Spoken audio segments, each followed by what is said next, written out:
Recording from now. All right, everybody. Welcome to our July Masterclass, The Pressure to be Perfect, Understanding and Overcoming Perfectionism in Practice. My name is Claire, and I'm the Events, Programs and Partnerships Manager at Vets for Climate Action. And in just a moment, we will be hearing from Dr. Gary Turnbull. As I just said, the webinar will be recorded, so please have your microphones muted during the presentation unless asked otherwise. There will be time at the end of the presentation to ask Gary any questions you have. If not, please feel free to post your questions in the chat. If we do miss or run out of time and you aren't able to ask the questions you wanted to, please email me. I will pop the email into the chat as well. Before I continue further, I would like to acknowledge and pay respects to our First Nations peoples, past, present, and emerging. Traditional owners have cared for this country upon which we work and meet for over 60,000 years. Its lands, oceans, rivers, its trees, and of course, its wildlife.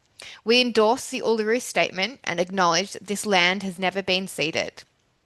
For those of you here that may not know about Vets for Climate Action, we are a movement of vets, vet nurses, vet practices, and industry partners across Australia who care deeply about protecting animals, people, and the environment from the impacts of climate change. We work every day to inspire and educate both within the veterinary profession and the broader community, promoting sustainability and advocating for strong science-based climate action. At VFCA, we all believe that animals need a voice in the climate conversation, and we are proud to be that voice. If our work speaks to you, we would love to invite you to become a VFCA member, and we offer tiered membership options to suit individuals and organisations. And it's a simple way to stay connected, support our mission, and be part of a growing community, creating real change for animals and the planet. I'll pop the link in the chat. I've already done that. And let me introduce Gary, one of the most respected voices in the veterinary leadership and wellbeing community. Gary is a highly regarded presenter, coach, and facilitator, known internationally for his work in veterinary leadership, business strategy, and non-clinical professional development. His deep interest in personal leadership, effective communication, and building resilience has seen him present to veterinary professionals across Australia, New Zealand, Southeast Asia, and North America. With more than 2 decades as a companion animal clinician and director of the award-winning Eastport Veterinary Hospital, an ASAV accredited hospital of excellence, Gary brings invaluable insight from lived experience. A first-class honours graduate from the University of Sydney, he combines clinical excellence with a passion for helping others thrive in practice. Gary, please take it away. Lovely. Thanks, Claire. Thank you so much for that very kind introduction. Welcome everybody who's joined us live this evening, and for those, of course, who will be joining the recording of this particular presentation. Thank you for taking the time out of your busy schedules to learn a little bit more about what I found to be a fascinating topic when I started to do the research for it. And this was based around expanding non-clinical competencies for veterinary professionals and particularly veterinary practitioners. So I'm just going to share my screen very, very quickly. I will just... Claire, is that presentation coming up okay? Great, thank you. Okay, so just as we get underway, just start by just introducing Lincoln Institute for those of you who are not familiar with us.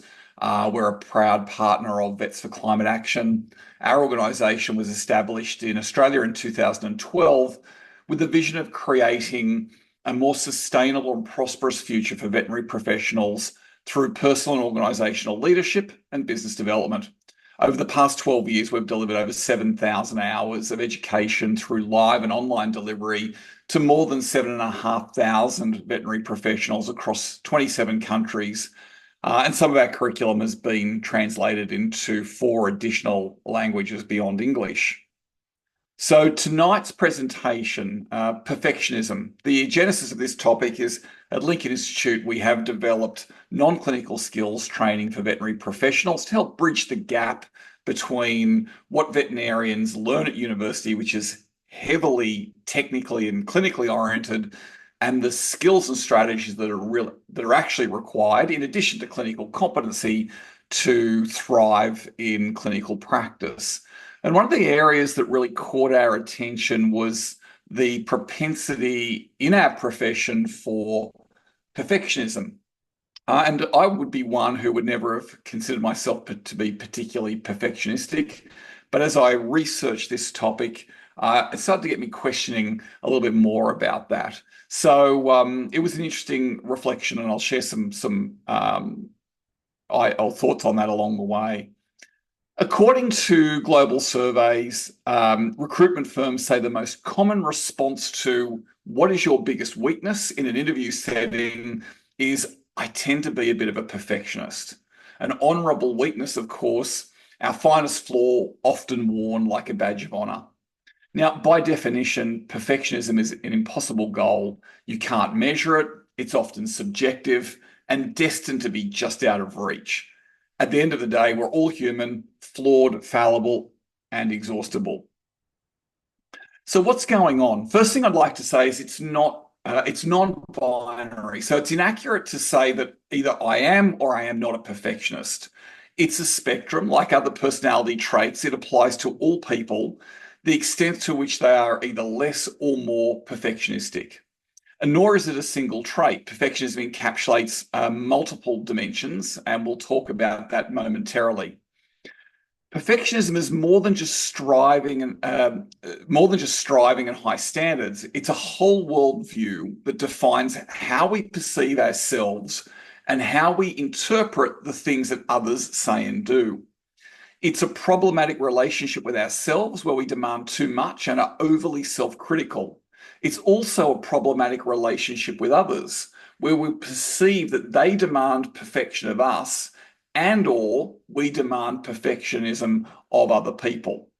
So let's take a closer look.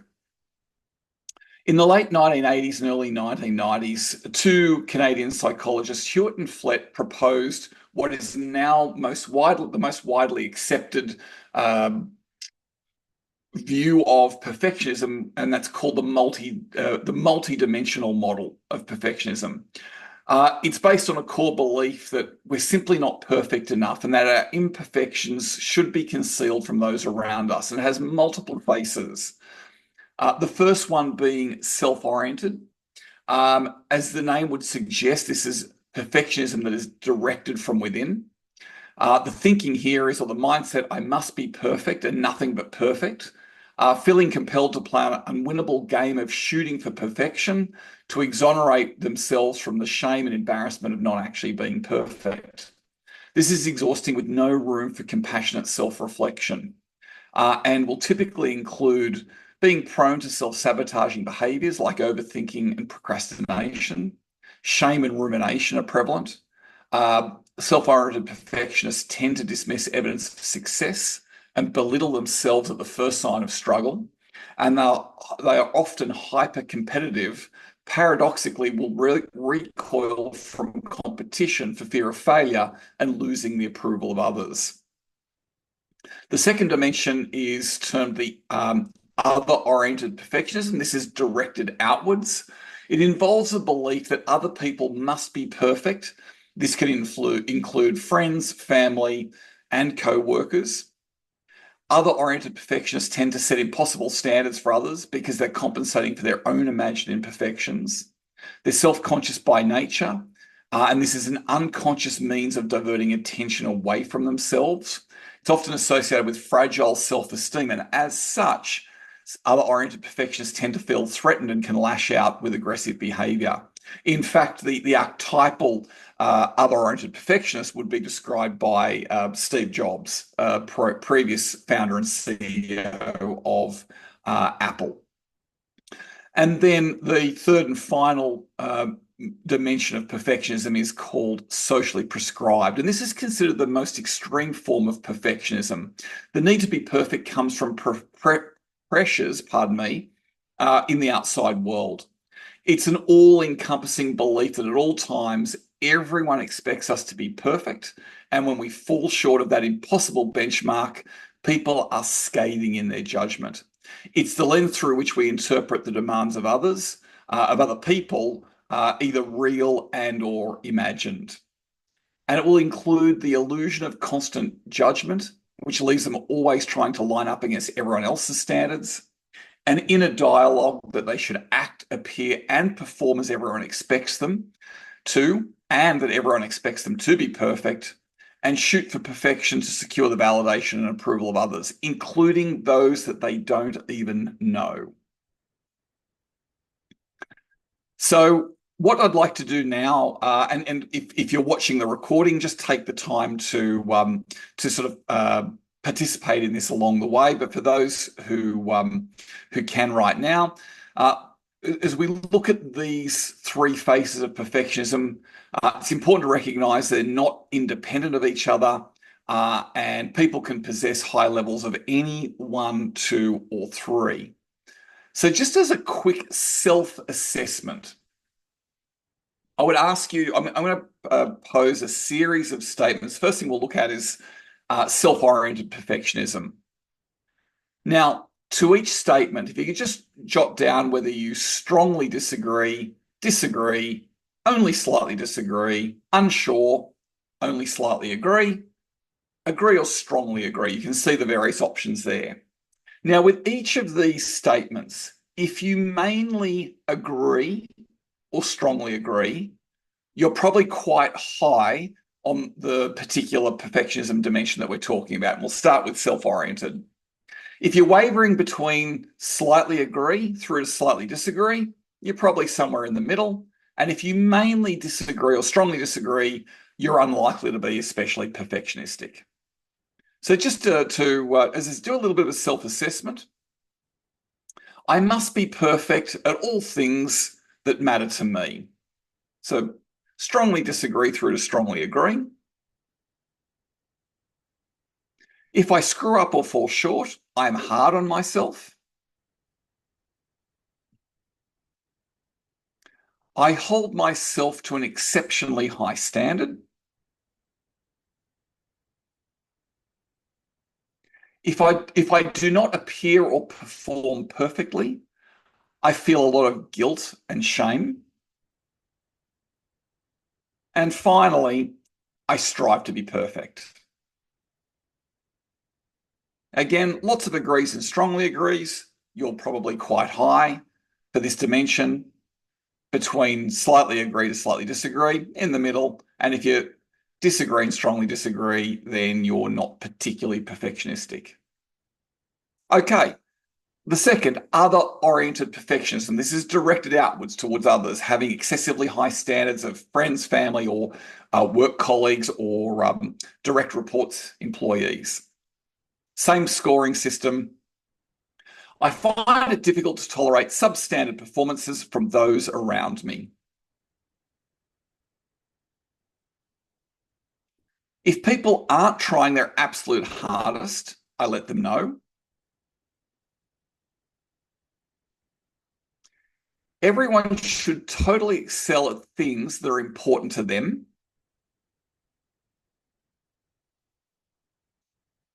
When someone close to me screws up or falls short, it's important to call them out.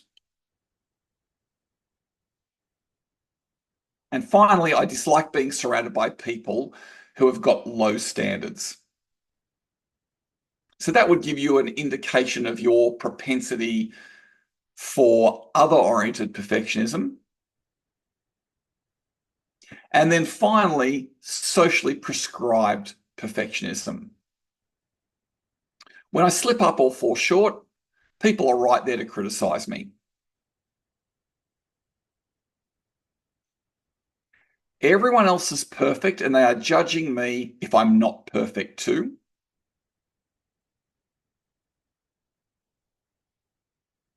Those close to me will accept nothing less than perfection.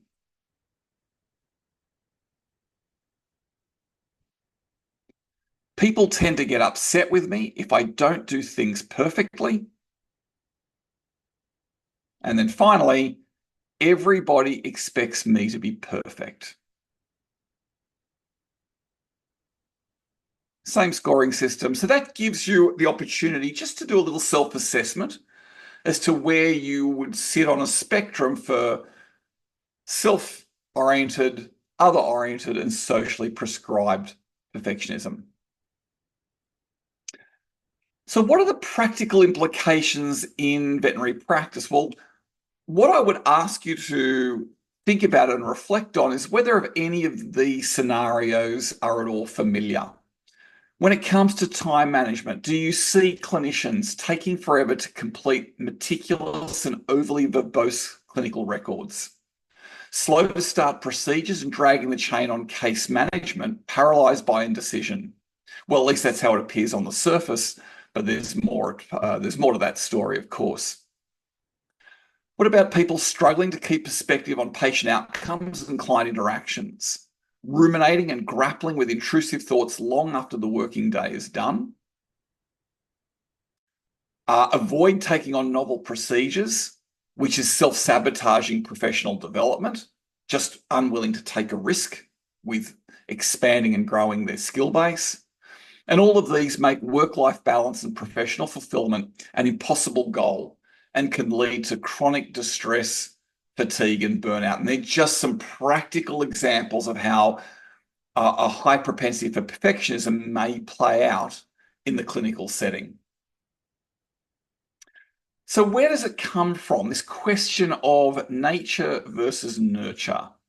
Well, through the study of identical and fraternal twins and adopted children, behavioral geneticists have determined that a significant contributor to personality traits, in other words, how we turn out, is predetermined in our DNA, in other words, passed on from our parents.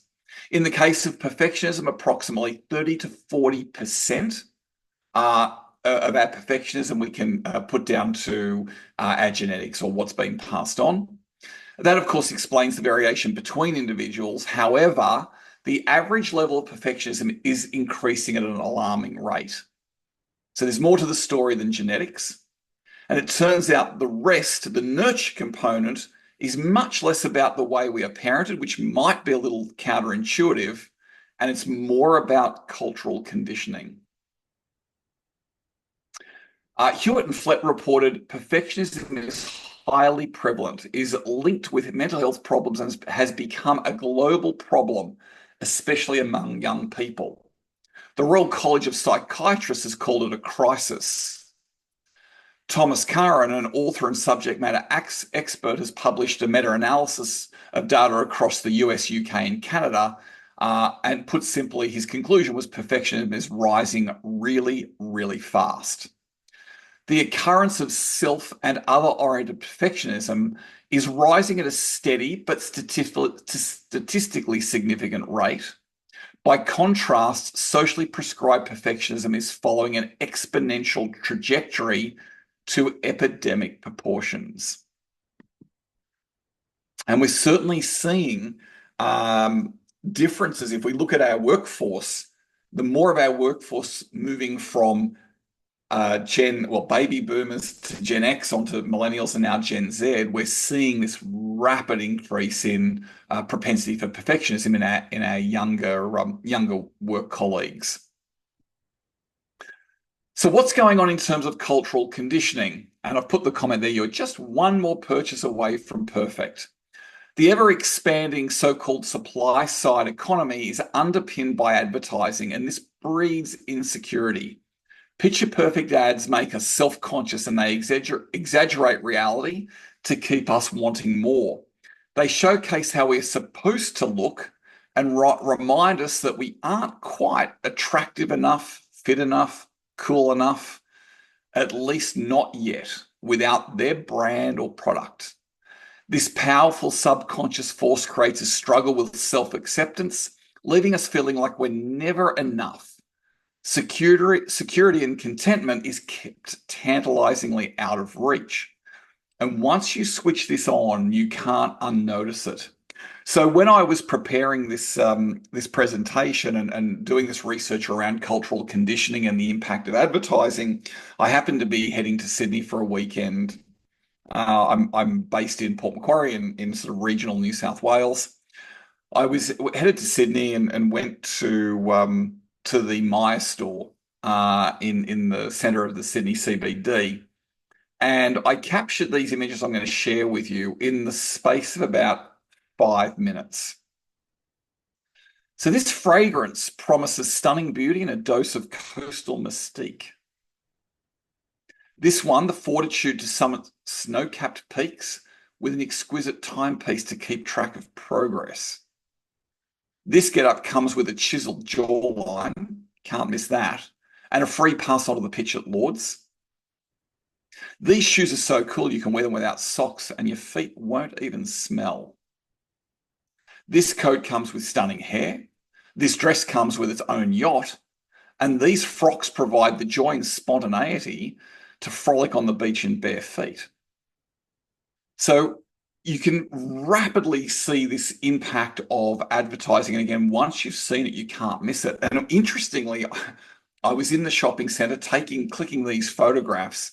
And then as you see in the department stores, there's often mirrors around. And I saw myself in the mirror and almost jumped out of the way because I had looked at this curated picture perfection and then saw myself and thought, oh my goodness, how inadequate, and couldn't stand to see myself in the mirror.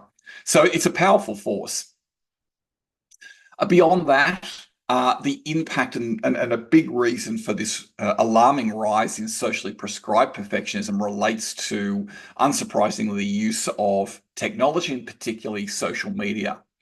So we have about 2 billion users logging onto Facebook and Instagram every day, playing an unwinnable popularity contest of digitally enhanced perfection. Self-esteem and personal validation is intrinsically linked to likes, shares, and mentions. Everybody's account is presenting square after square of pixelated perfection. Young, impressionable users are continually measuring themselves against algorithms serving up wall after wall of curated hyperreality. They're seeing the lives of the uber rich and famous, which is a gateway to guaranteed dissatisfaction. Stripped back to its algorithms, social media is a devastatingly powerful, targeted advertising device, creating an epidemic of perfectionism. Beyond that, we do get to thank our parents a little bit as well. Pressure to raise exceptional kids affects how we parent, and I know that for a fact, being a parent of 3 now young adults. And when I look back on some of the ways we parented, I can see the perfectionistic tendencies coming out. Meritocratic culture of today's society has created the helicopter parent, those that are hyper present in their children's lives, especially with respect to education. The aim is to ensure success in a highly competitive meritocracy. We're seeing a generational shift on parenting priorities and values. Some research of US parents has seen a shift in the importance placed on hard work, and that's increased by about 40%. And that hard work should be channeled to education, more time spent doing homework and less time for play.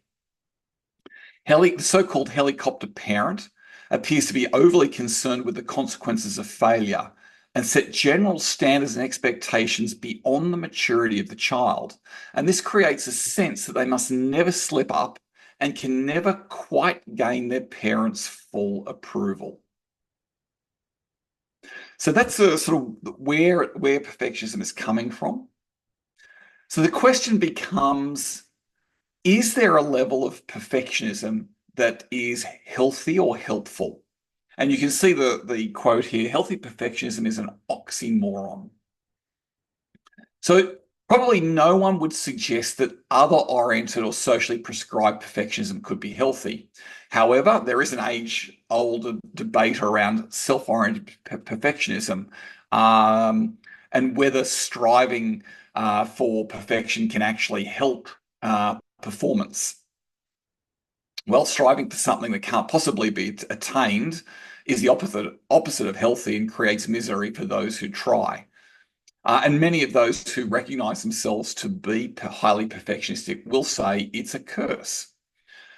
So the first hypothesis is, if perfectionism pushes us to work harder in the pursuit of great things, and that makes sense, then if that's true, the second part of the hypothesis would be it's more likely to make us succeed. Self-oriented perfectionism is in fact a highly motivating force, correlating with a potent work ethic in school, work, and sport. However, when you look at the research, and there's a series of meta-analyses that have been conducted examining the correlation between perfectionism and performance, when it comes to students and academic outcomes, there is a marginal improvement only with rote learning activities. When it comes to work, specifically productivity and job performance, there is no link to success at all. And for all the extra effort, there is a law of diminishing returns with human striving. The more we strive, the more it backfires. And there is a cycle that exists for perfectionists, or for those high in perfectionism, I should say, which creates an upward spiral of expectations. So the perfectionist sets excessively high standards for themselves. They inevitably fall short of those standards. It's impossible to meet them. That creates a sense in the narrative of, I'm not good enough. In response to that relative or perceived failure, they set even higher standards to compensate, which sets themselves up for future failure. And so it goes again, set higher or excessive standards. Unlike neuroticism or narcissism that tend to reduce with age, perfectionism sadly tends to get worse. Those that start life high in perfectionism become more prone to anxiety and irritability and less conscientious over time. And it probably relates to that law of diminishing returns. The harder I try, the worse the results ultimately become. The impact of perfectionism, self-oriented perfectionism, has been correlated with depression, anxiety, hopelessness, body image worries, and anorexia. Other-oriented perfectionism, vindictiveness, hostility towards others, grandiose desire for admiration, low trust, and lower altruism. And then for socially prescribed perfectionism, elevated loneliness, worrying about the future excessively, need for approval, poor quality relationships, brooding and remuneration, chronically low self-esteem, and sadly, self-harm. So a couple of key takeaways. Perfectionism is a relational trait with many faces. It contributes to a plethora of mental health problems. It has no relationship with success or correlation with success, and it's rising at an explosive pace. For those of you who lead or manage perfectionists, or simply think about colleagues who you would identify to be highly perfectionistic, how could you help them? Well, a couple of principles, or a number of principles to think about. Number one, lower the waterline. Gain a deeper understanding of their motivations and how that makes them feel. Importantly, set clear expectations. Clearly define what success looks like. Focus on the process, not the outcomes. Create a safe to fail culture. It's important to normalize setbacks and alleviate the fear of failure. Regular well-crafted feedback. This helps to grow self-awareness and the connection between the impact and implications for the team, clients, patients, and themselves. I mean, we're all prone to a blind spot, the things that others that know about us that we don't know about ourselves. So feedback is incredibly important to help people recognize the impact they're having. Set realistic targets and milestones. Check in regularly on these to reduce procrastination and indecision. Often perfectionists won't make a start for fear of failure. So de-chunk things down to small and realistic targets. Promote practical resilience. Set clear boundaries on work hours, breaks, self-care, because they're prone to overworking and not being able to leave work at work. Celebrate the wins. Regular positive feedback to recognize and recalibrate what success looks like. Coach to explore high standards versus perfectionism and how it might be hindering them. A question that's often asked is, well, what's the difference between high standards? Because in veterinary practice, the stakes are high, and we really need to aim for high standards, and that is very true. The difference is perfectionism is high standards with unintended deleterious consequences. So it's important to understand the difference and coach people around high standards and moving away from perfectionism. Seek feedback. Let's not forget other oriented perfectionism. Are you modeling the behavior that you're asking of others? In other words, are you highly self-oriented and or socially prescribed perfectionistic? And seek more feedback. Are your expectations unrealistic? Are you high for other oriented perfectionism? And for those of you in the audience tonight or watching the recording who, based on those short surveys that we did, or just through life experience and self-reflection, would identify as highly perfectionistic, self-awareness is really important. Perfectionists tend not to recognize that this is the root of many of their challenges. They're highly adept at hiding their pain behind a mask of hyper-functioning maximization and competency, and live in the shadow of shame, a loathing of what makes them human. In other words, their flaws. Acceptance is really important, allowing space to slow down, regress, and fail at times, rather than be in perpetual personal growth. That I'm good enough, and the culture we live inside will make that very difficult. Understand the impact of the cultural conditioning that's impacting your propensity for perfectionism. Adaptation, gain the perspective that culture is doing the harm, and then unlearn the impulses of our culture. For example, don't filter a selfie. Strike up a conversation with someone less familiar. Speak up in situations where you would normally feel too stupid to ask a question. Do things that you love, but aren't a world champion at. And then reflect on what happens. How do you feel? Sit with that anxiety and let it wash through you. Start working with basic anxieties, fear of judgment, rejection, failure. And this is hard work and often not done alone. Often perfectionism will require the support of a trained professional. Make a list of what perfect looks like to you, then pick something that will challenge your anxieties in uncomfortable ways. A couple of examples I gave before. And finally, baby steps. And just to share a little bit of self-disclosure, when I first created this final slide, I did make the underline under perfectionism angled on a slant like that. Then I changed it to perfectly horizontal because I couldn't stand to look at it. But no, I've got to do this. So it was battling my anxiety to have it looking perfect. Okay, so we've got plenty of time for questions if there are any. That's a lot of information there to share. So yeah, happy to if there are any questions, happy to answer any, or at least try. Yeah, I might start off if that's all right, Gary, and everyone here. I just written down a few questions throughout that, but let me see where I was. Um, so you've worked in this space for a long time. What's one shift or change that you've seen that gives you hope? For example, when clients come in to the vet practice, for example, and expect perfectionism, what's one thing that gives you hope that people are able to change their view on trying to be perfect for a client that comes in expecting everything to be perfect? Um, what gives me hope?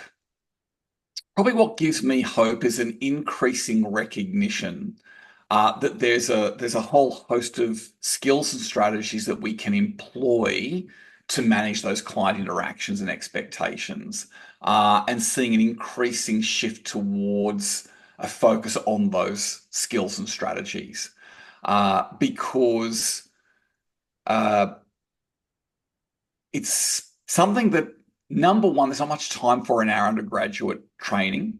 There's so much theoretical, clinically oriented, or technical information that we need to learn.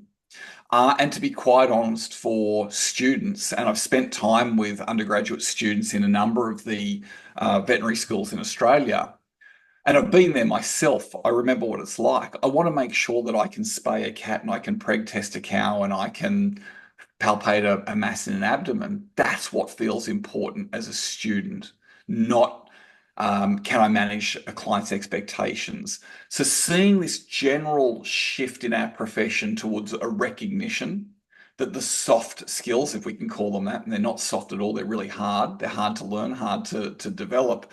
But seeing this increased focus and recognition that there is a real opportunity to grow and thrive as veterinary professionals through the inclusion of non-clinical skills. I think that's an exciting space that's rapidly expanding and developing. And that's really helping veterinary professionals grow into a place of greater satisfaction, less stress, less anxiety. Thank you. Rebecca, you've got your hand up.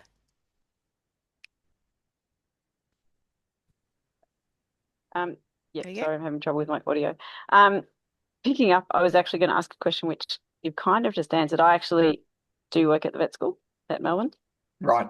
and I do work in professional practice, which covers the non. I hate the word soft skills too. It's so stupid. Yeah, Gives yeah. people the wrong It's impression.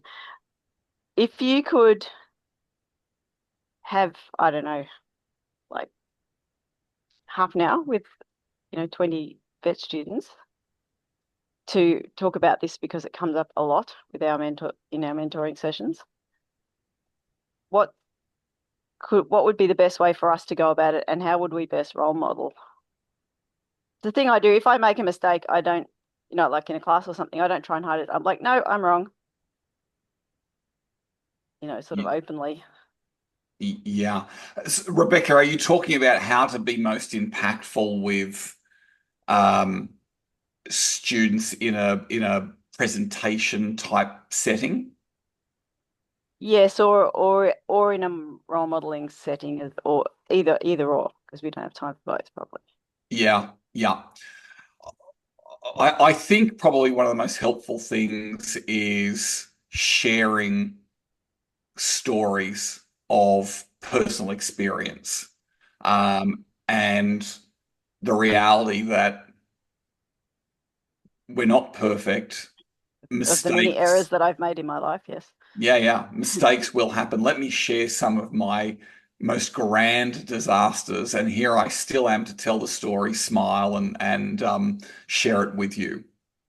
Yep. I think what that does, it helps to normalize a little bit.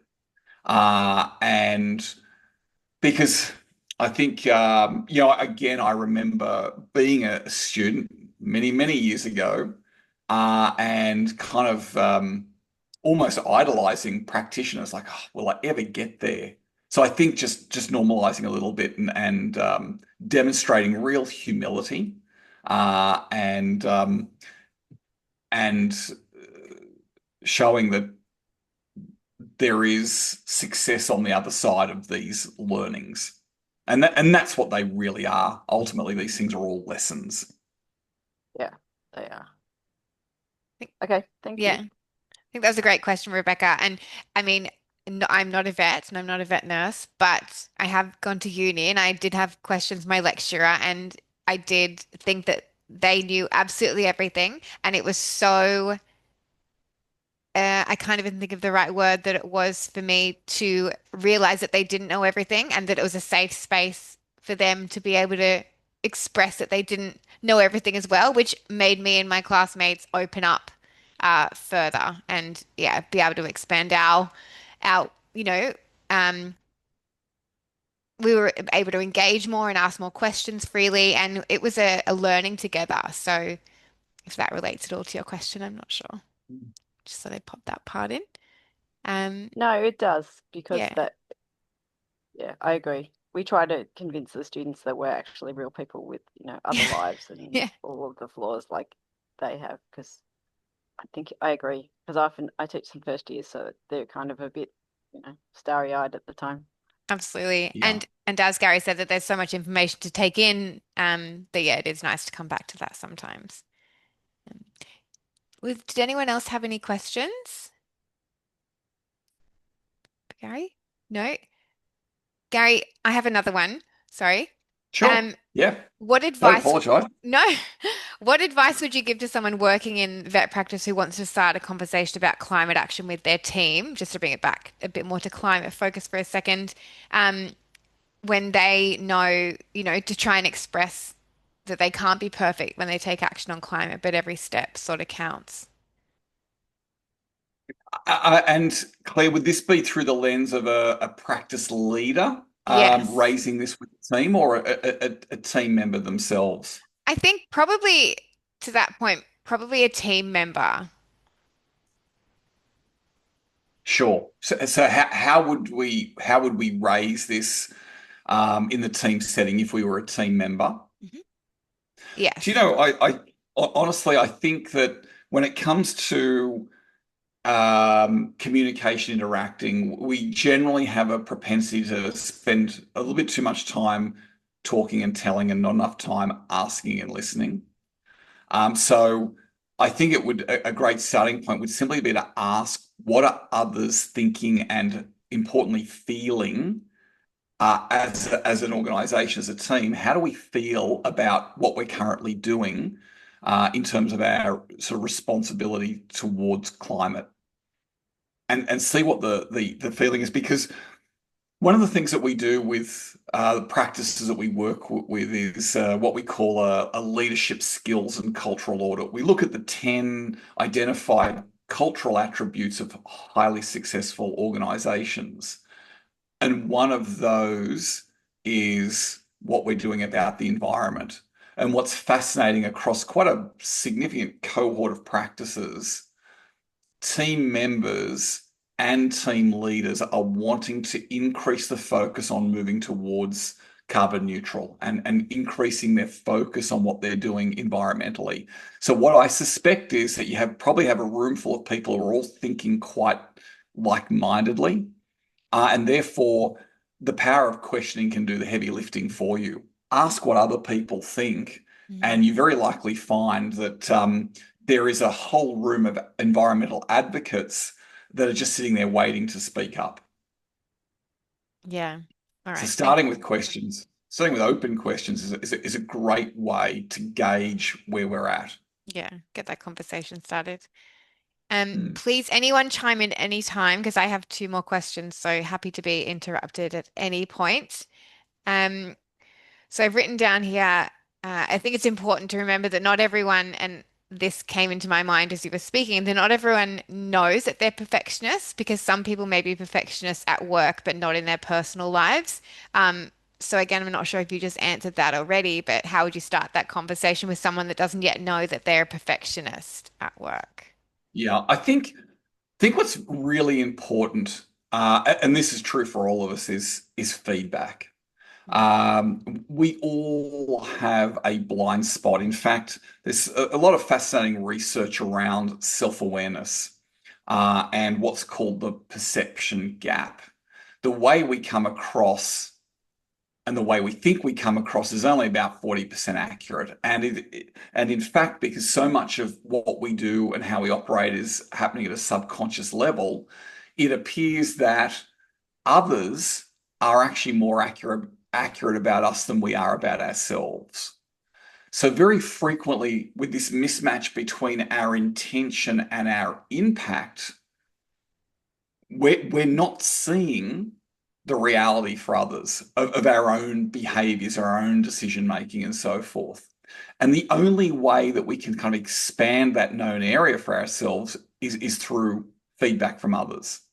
So I mean, it's great to ask others for feedback. It's also great to deliver, and I'll stress, well-crafted feedback mm, to people also.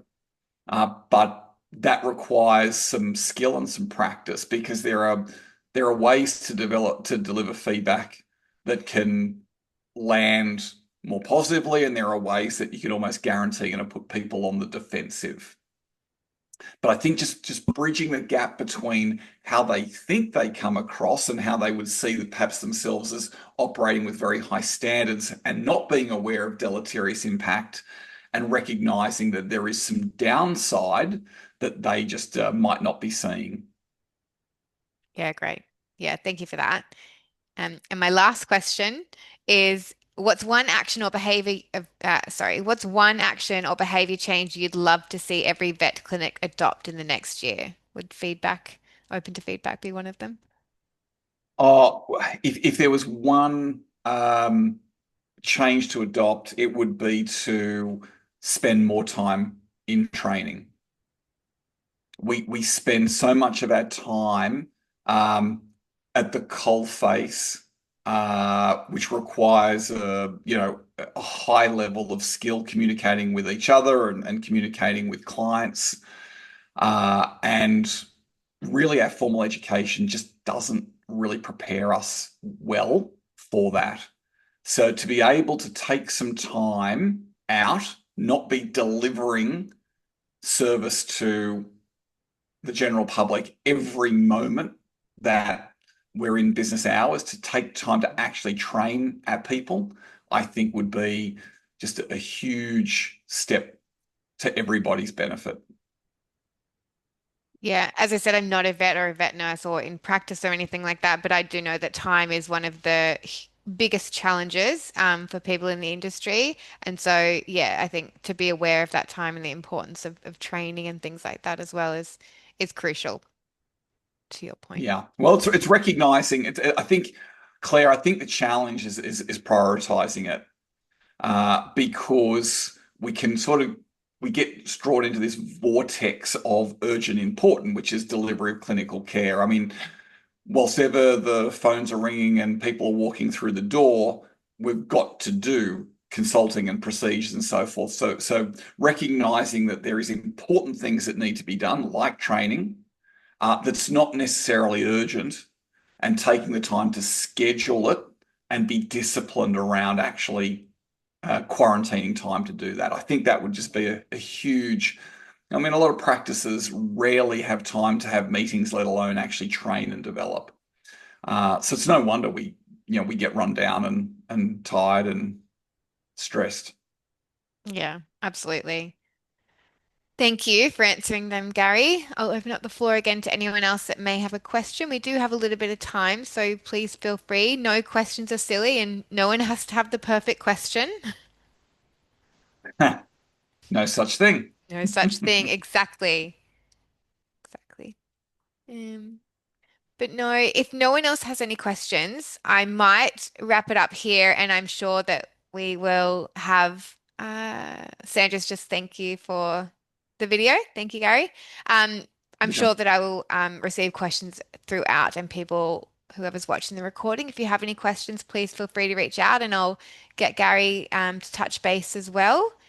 Um, but on that note, I just want to thank you all for attending our presentation this evening. And Gary, thank you so much for your time and your presentation. I thoroughly enjoyed that. I will be uploading this recording to our YouTube channel and website. And as I mentioned before, we have our brand new membership program available. So please feel free to join us today and connect with others that are passionate about protecting animal health through climate action and be part of a movement driving real change. So, Gary, once again, thank you so much. Thank you so much for your question, Rebecca. And Gary, everyone, I hope you have a wonderful rest of your evening. Lovely. Thanks, Claire. Thanks so much. Thank you. Thank you, Claire and Gary.